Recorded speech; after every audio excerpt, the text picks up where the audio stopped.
اعوذ باللہ من الشیطان الرجیم بسم اللہ الرحمن الرحیم رب اشرح لی صدری ویسر لی امری واحلل عقدۃ من لسانی یفقہوا قولی۔ دوستو السلام علیکم ورحمۃ اللہ وبرکاتہ۔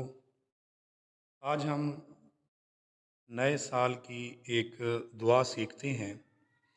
حضرت عبداللہ بن ہشام رضی اللہ تعالی عنہ کی روایت ہے، جسے امام طبرانی نے المعجم الاوسط میں درج کیا ہے۔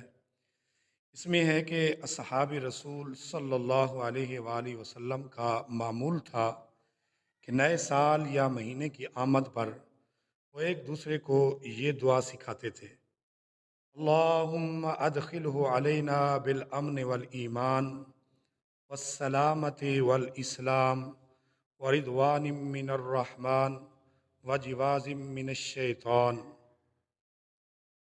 اے اللہ، اس نئے سال کو ہمارے اوپر امن و ایمان، سلامتی و اسلام اور اپنی رضامندی نیز شیطان سے پناہ کے ساتھ داخل فرما۔